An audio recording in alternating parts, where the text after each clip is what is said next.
Sa simula ng pelikula, makikita ang batang si Won Eugene na naghihintay sa kanyang ina para sunduin siya. Hindi nagtagal, tumawag ang kanyang ina na sinabi na hindi siya makakapunta para sunduin siya. Dahil dito, kinailangan ni Eugene na umuwi sakay ng bus. Sobrang malas ni Eugene noong araw na yon dahil pagkababa niya ng bus, biglang bumuhos ang ulan. Sa halip na sumilong, mas pinili niyang takpan ang kanyang ulo gamit ang kanyang backpack at naglakad pa uwi. Kalaunan, habang naglalakad, biglang huminto ang isang sasakyan malapit sa kanya, at inalok siya ng lalaki na ihahatid na siya pa uwi. Ang nakapagtataka dito, tila hindi man lang siya naghinala sa lalaking nasa sasakyan. Walang pag-aalinlangang sumakay si Eugene sa sasakyan, sa pag-aakalang ihahatid siya ng mabait na lalaki pabalik sa kanilang bahay. Sa kasamaang palad, hindi na siya nakauwi. Pagkaraan ng 10 araw, natagpuan ang bangkay ni Eugene sa isang pulang suitcase sa gilid ng ilog. Ang isang may-ari ng tindahan ng bag, si Kim Song-chul, ay nakita ang balita, at naalala na ang pulang suitcase ay galing sa kanyang tindahan. Ibinenta niya ito sa isang lalaki, na isinulat ang kanyang pangalan sa isang tseke bilang si An Song-yun. Ilang sandali matapos matanggap ang tseke, pumunta si Song-chul sa tindahan ng pizza para kumain. Pagdating doon, laking gulat niya nang makita ang name tag ng pizza delivery guy. Nalaman niya na ang pangalan ng empleyado ay An Song-yun, tulad ng lalaking bumili ng pulang suitcase sa kanyang tindahan. Sa katunayan, An Song-yun talaga ang pangalan ng nagde-deliver ng pizza. Sa mga oras na yun, naatasan si Song-yun na maghatid ng pizza sa isang customer na nakatira sa isang apartment. Lumalabas na ang customer ay walang iba kundi ang lalaking bumili ng pulang suitcase, si Jung-tae. Nabunyag na siya rin ang dumukot at pumatay sa batang si Eugene. Madali niyang napasunod ang bata na sumakay sa kanyang sasakyan dahil kapitbahay niya ito sa apartment building. Samantala, naniniwala na ngayon si Song-chul na ang lalaking bumili ng kanyang pulang suitcase ay siya rin ang pumatay kay Eugene. Sa pagnanais na makatulong, nagpasya siyang tumawag ng pulis para ibigay sa kanila ang impormasyon, ngunit pinigilan siya ng kanyang asawa na pindutin ang call button.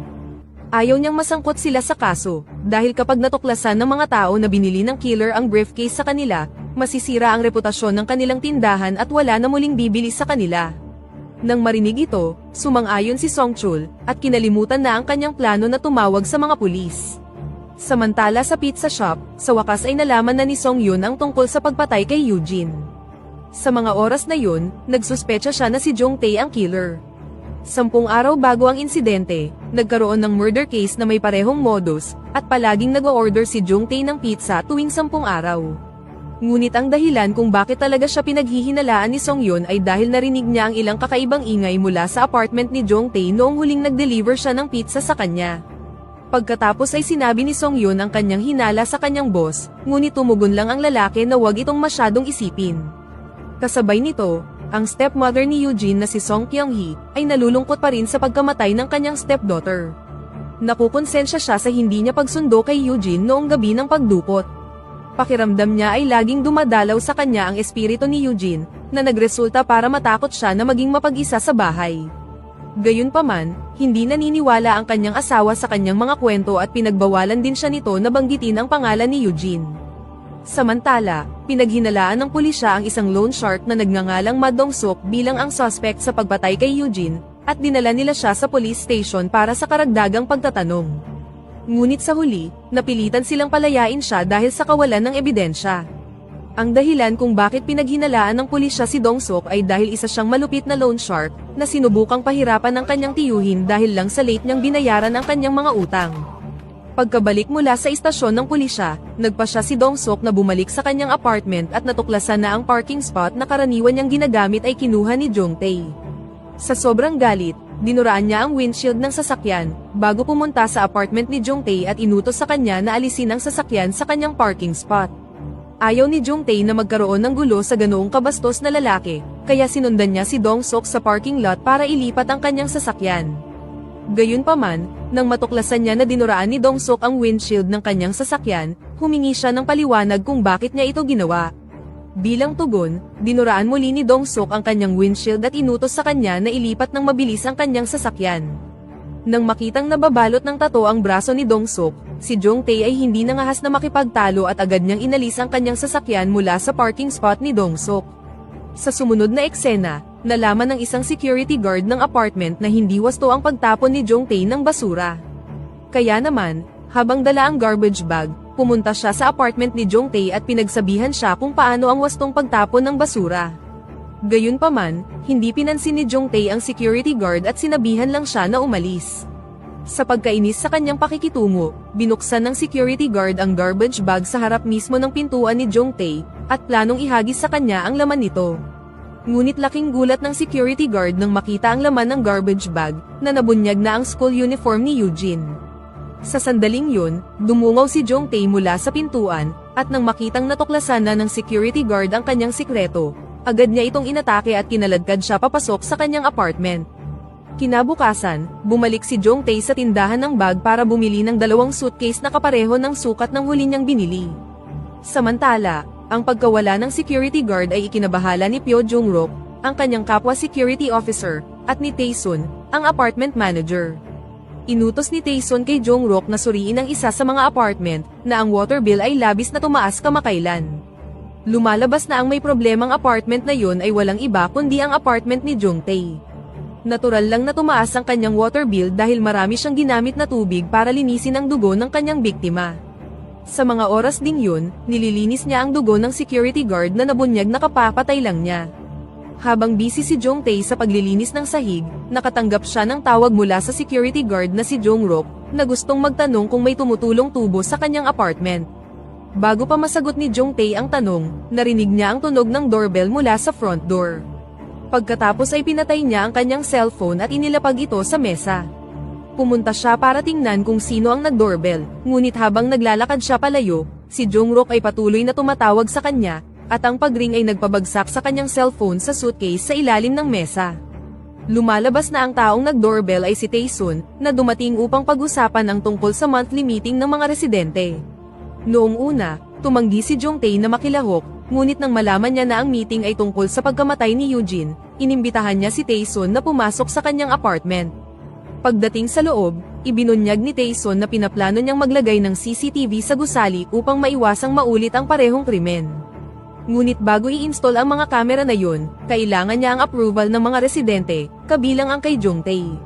Sumagot si Jongtae na hindi na niya kailangan ng kanyang approval o anuman, dahil malapit na siyang umalis sa apartment. Nang marinig ito, nag-inspeksyon si Taesun sa loob upang makita kung inaalagaan ba ni Jongtae ang apartment ng maayos. Sa puntong ito, hindi na napigilan ni Jongtae ang kanyang pagkadismaya para kay Taesun, na kanina pa nang iistorbo sa kanya. Kaya naman, kinuha niya ang isang matigas na bagay sa malapit, at balak na gamitin ito upang patayin siya. Sa kabutihang palad, tumunog ang telepono ng babae at nang sagutin niya ito, agad niyang sinabi sa tumatawag na nasa apartment siya ni Jongtae. Nagawa nitong mapigilan ang plano ni Jongtae na patayin ang babae, dahil kapag may nag-report na huling namataan si Taesun sa kanyang apartment, automatikong maghihinala ang mga pulis sa kanya. Samantala, sa labas ng apartment building, tila kababalik lang ni Kyung-hee nang makasalubong niya ang isang babaeng kamukha ni Eugene. Dahil ang bata ay kamukhang-kamukha ng kanyang stepdaughter, naghinala si Kyung-hee na siya ay multo ni Eugene. Gayunpaman, lumalabas na ang bata ay isa sa mga residente ng apartment building, at ang kanyang pangalan ay Yoo Soo-yeon. Sa puntong ito, miss na ni Kyung-hee ang kanyang yumaong anak na babae, kaya naman nang makita niya si Soo-yeon na kamukhang-kamukha ni Eugene, inimbitahan niya ang bata sa kanyang apartment para mag-usap. Pagpasok nila sa apartment, sakto namang lumabas si Jongtae, at nang makita niya si Soo-yeon, ang akala niya ay si Eugene siya, ang batang pinatay niya ilang araw na ang nakakaraan. Ngunit hindi nagtagal, na-realize niya na ibang bata ito sa kanyang biktima. Kalaunan, nang umalis na si Soo-yeon sa apartment ni Kyung-hee, aware si Kyung-hee na pinagmamasdan ni Jongtae si Soo-yeon, na parang may interes siya sa bata. Ilang sandali pa, dumating si Jongrok sa apartment ni Jongtae, at sinabi na kailangan niyang suriin ang tubo sa kanyang apartment kung sakali man na meron itong leak. Siyempre, hindi siya pinayagan ni Jongtae, at sinabi na maayos naman ang tubig sa kanyang apartment at wala ding tumutulo. Gayunpaman, iginiit ni Jongrok na kailangan niya itong suriin at kung hindi siya papapasukin ni Jongtae, sinabi niyang babalik siya ngayong gabi kasama ang ilang profesional na tubero. Nang marinig ito, nagpanik si Jongtae, kaya pinayagan na niya si Jongrok na pumasok sa loob at suriin ang mga tubo. Ngunit nang suriin ni Jungrook ang mga tubo sa banyo, hindi sinasadyang nakakita siya ng mga buhok at mga bakas ng dugo sa sahig, dahilan para maghinala siya kay Jongtae. Kaya bago pa siya magawa ng masama ni Jongtae, mabilis siyang bumangon at sinabing wala siyang nakitang pagtagas sa tubo. Nang walang sinasabi, nagmamadali siyang lumabas ng apartment. Pagkatapos bumalik sa kanyang security post, inisip ni Jungrook ang tungkol sa mga buhok at dugo sa apartment ni Jongtae, at nakatitiyak siya na si Jongtae ang killer. Gayunpaman, hindi ito ma-report ni Jungrook sa pulisya dahil ayaw niyang masangkot sa kaso. Dito nabunyag na si Jungrook ay isang fugitive at 5 buwan na lang ang kailangan niya bago maubos ang kanyang statute of limitation. Dahil dito, mas pinili niyang manahimik. Pagkalipas ng ilang araw, bumalik si Dong-suk para lang malaman na muling ginamit ni Jongtae ang kanyang parking spot. Sa pagkakataong ito, napuno na siya.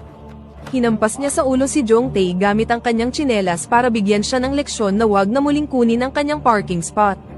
Sa takot, humingi ng tawad si Jongtae kay Dong-suk at nangakong hindi na niya uulitin ang kanyang mga pagkakamali. Ngunit sa sandaling umalis si Dong-suk, isinumpa siya ni Jongtae at nangakong maghihiganti sa kanya. Ngunit bago maghiganti, kailangan na muna ni Jongtae na maghanap ng trabaho. Nagkataon namang nakakita siya ng bakante para sa isang raid job. Nang tanungin siya ng kanyang magiging boss tungkol sa kanyang numero, napagtanto ni Jongtae na nawawala ang kanyang telepono. Dahil dito, nagmamadali siyang umuwi, at dito na niya na-realize na nasa isang selyadong suitcase ang kanyang telepono. Ang masama pa, hindi niya ito mabuksan dahil hindi niya alam ang kombinasyon. Para humingi ng tulong, tinawagan niya si Songchul para tanungin ang combination number. Sinabi sa kanya ni Songchul na ang kombinasyon ay 30. Gayunpaman, hindi siya pinaniwalaan ni Jongtae dahil sinubukan na niya ang kombinasyon noon at hindi ito bumukas. Ngunit sa sandaling yun, biglang nakaisip ng magandang ideya si Jongtae. Maaari niyang gamitin ang pagkawala ng kanyang telepono para ma-set up si Dong-suk. Dahil dito, sinadya niyang maghanap ng problema kay Dong-suk at hinamon siya sa isang away. Nagdala siya ng isang pamalo, at sadyang binitawan ito nang sapakin siya ni Dong-suk. Kinuha ni Dong-suk ang pamalo at pagkatapos ay ginamit ito para bugbugin si Jongtae. Sa ganoong paraan, ang mga fingerprint ni Dong-suk ay nakadikit na sa pamalong yun, at maaari siyang i-frame ni Jongtae bilang ang killer dahil ang pamalong yun ang sandata na ginamit niya upang patayin ang kanyang mga biktima. Sa sumunod na araw, nalaman ni Jongtae ang numero ng telepono ni Dong-suk, bago pumunta kay Songchul at hiniram ang kanyang telepono. Gamit ang telepono, tinawagan niya ang telepono ni Dong-suk at pinatay ang linya bago pa niya masagot ang tawag. Kinagabihan, dinukot ni Jongtae si Songchul at inilagay ang pamalo sa kanyang tindahan ng bag. Tila gumana naman ang tactics na ito dahil sa sumunod na araw, inaresto ng pulisya si Dong-suk sa mga kaso ng pagkidnap kay Songchul. Bilang ebidensya, natuklasan ng pulisya na tinawagan ni Songchul si Dong-suk bago siya mawala, at nakakita rin sila ng pamalo na may mga fingerprint ni Dong-suk. Ngayong nahuli na si Dong-suk, sinimulan na ni Jongtae ang pagbuntot kay Suyon, at nilayong gawin siya na kanyang sunod na biktima. Gayunpaman, alam ni Kyung-hee at Jong-rook na pinagmamasdan ni Jongtae si Suyon mula sa malayo. Kaya naman, nang dumaan si Suyon sa security post, binalaan siya ni Jong-rook na mag-ingat at huwag umuwi ng mag-isa. Samantala, habang nakakulong si Songchul sa apartment ni Jongtae, na-realize niya na nasa suitcase pa rin ang telepono ni Jongtae. Kaya naman, binuksan niya ang suitcase, at ginamit ang telepono ni Jongtae para humingi ng tulong. Sa kasamaang palad, lubat na ang telepono, kaya tinawagan niya ang pizza delivery guy na si Songyon. Matapos ma-realize na ang tawag ay nanggaling sa apartment ni Jongtae, agad na tumakbo si Songyon papunta sa lugar. Sa mga oras na yun, malakas ang ulan, dahilan para mawalan ng kuryente. Nang makakita ng pagkakataon, ginamit ni Dong-suk ang kadiliman upang makatakas sa police station at bumalik sa apartment building, nagnanais na maghiganti kay Jongtae para sa pag-set up sa kanya. Sa kabilang banda, si Kyung-hee, na nag-aalala para kay Suyon, ay nagpa siyang sunduin siya. Ngunit sa sandaling yun, na-realize nilang sinusundan sila ni Jongtae. Kaya naman, sinadya nilang tumayo sa gitna ng highway para maakit ang atensyon ng ibang mga motorista, para hindi sa kanila makalapit si Jongtae. Sa pagkainis ng mapurnada ang pagkidnap kay Suyon, bumalik si Jongtae sa kanyang apartment, kung saan agad siyang inatake ni Songchul, na nakalaya na mula sa pagkakagapos. Ngunit sa gitna ng pakikipambuno ng dalawa, nagawang masaksak ni Jongtae si Songchul. Hindi nagtagal, dumating si Song Yun sa apartment building at nakipagkita kay Jungkook. Para pigilan si Jungtae, nagpasya sila na pumunta ng sabay sa apartment. Ang plano ay para kay Song Yun na magpanggap na magde-deliver ng libreng pizza kay Jungtae, at kapag bumukas ang pinto, papasok si Jungkook sa loob at aatakihin si Jungtae. Naging maayos ang kanilang plano, at ang mas maganda pa dito, dumating na si Dongsuk para tulungan sila na talunin si Jungtae. Hindi nagtagal pagkatapos nito, bumalik na ang kuryente, at sa wakas ay natagpuan na nila ang sugatang si Songchul. Nang walang sinasayang na oras, si Song Yun ay mabilis na tumawag ng pulis at ambulansya, habang si Dongsuk naman ay walang awang binugbog si Jungtae. Si Jungkook, na inakalang dinukot din ni Jungtae si Suyun, ay tinanong kung saan niya dinala ang bata. Ngunit sa sandaling yun, nagkaroon ng hallucination si Jungkook, dahilan upang makita niya ang walang buhay na katawan ni Suyun. Sa sobrang galit, walang awa niyang pinatay si Jungtae. Ilang sandali pa, napagtanto ni Jungkook na ang nakita niyang katawan ay isa lamang hallucination. Hindi nagtagal, dumating na ang mga pulis at medical staff sa apartment, habang si Dongsuk naman ay naglakad papunta sa courtyard.